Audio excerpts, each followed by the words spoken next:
Half litre दूध बाटीते बसिए दिलाम। আমি গোবিন্দভোগ চাল ভিজিয়ে রেখেছি 10 মিনিট হলো।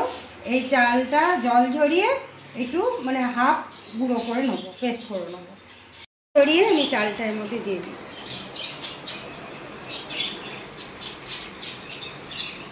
এই যে এলাচের দানা আমি বার করে নিচ্ছি, 3টে আমি এলাচ নিয়েছি, দানাগুলো বের করে দিচ্ছি।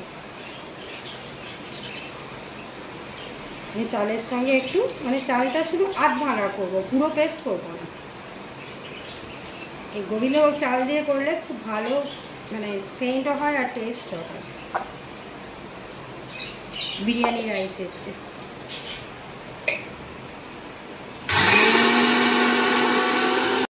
একটুখানি জল দেবো, পুড়ে গেছে।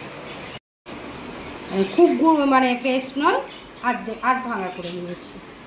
টাকা আমি আমুল স্প্রে একটা প্যাকেট ঢেলে নিয়েছি, দুধটা চট করে গাঢ় হয়ে যাবে। তাই দুধ আমি একটু তুলে নিয়ে গুলে নিচ্ছি।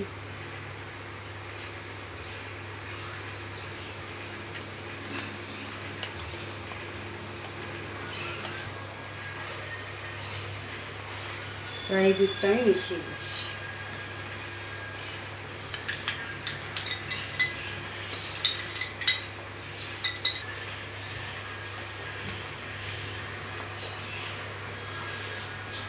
কী বলবো, গাঢ় করে নেবো, তারপরে আমি চালটা মিশিয়ে দিয়ে দিচ্ছি।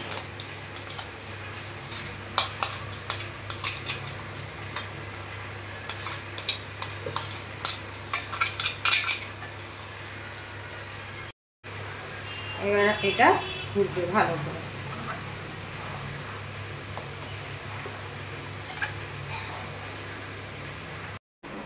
একটা আমি কেটে দিই।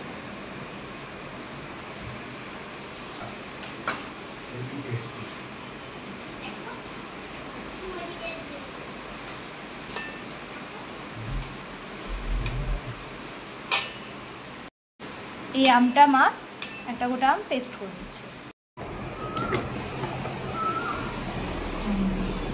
এখনও ফুটবে, কারণ চালটাকে পুরোপুরি সেদ্ধ হতে হবে, তাই সেই টাইমটা আমাদেরকে দিতে হবে।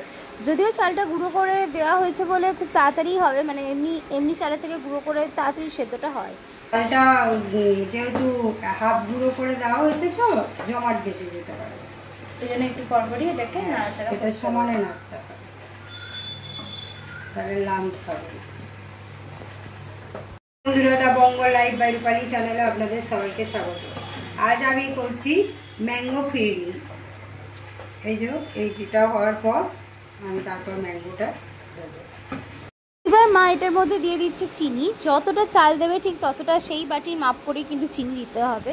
পায়েস, সুজি যে কোনো কিছু করতে গেলে এইরকমভাবে যদি মাপ করে চিনি দেন তাহলে মিষ্টিটা একদম পারফেক্ট হয়, আর সেটা খেতেও কিন্তু ভালো লাগে, মানে না বেশি হয় না কম হয়, একদম পারফেক্ট হয়। তো চিনিটা দিয়েও ভালোভাবে আবার নেড়ে চেড়ে নিচ্ছে। এবার আমি গ্যাসটা বন্ধ করে দিচ্ছি। তারপর এটা ঠান্ডা হয়ে যাওয়ার পর এটা কুসুম গরম থাকবে, তখন আমি মানে আমের পেস্টটা দেবো। এখন উষ্ণ গরম আছে, মানে একদম এবার আমের পাল্পটা দিয়ে দিচ্ছি।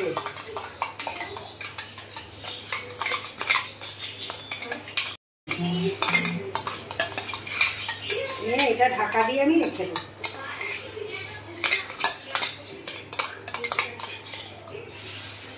ম্যাঙ্গো পাল্পটা ভালো করে মিশিয়ে নিচ্ছে। মিশিয়ে নিয়ে এটাকে একটু ঢাকা দিয়ে রেখে দেবে ঠান্ডা করার জন্য। এটাকে আমরা বেশ কিছুক্ষণ ফ্রিজে রেখে দেবো। ফ্রিজে ওই 1-1.5 ঘন্টার মতো রাখলেও হবে, আপনারা চাইলে বেশিক্ষণও রাখতে পারেন, কিন্তু 1-1.5 ঘন্টা রাখলেই এনাফ। এবার ফ্রিজে রাখার পর তারপর দেখাচ্ছি এর টেক্সচারটা কেমন লাগছে দেখতে।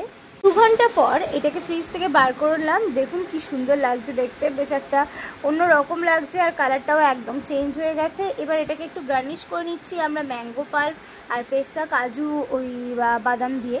এবার গার্নিশিংয়ের পর দেখতে কেমন লাগছে সেটাও কমেন্ট করে জানাবেন। আর এইভাবে আপনারা যদি ম্যাঙ্গো ফিরনি করেন সেটাও আমাদেরকে কমেন্ট করে জানাবেন। রেসিপিটা ভালো লাগলে আমাদের চ্যানেলটা সাবস্ক্রাইব করে দেবেন আর বেল আইকন প্রেস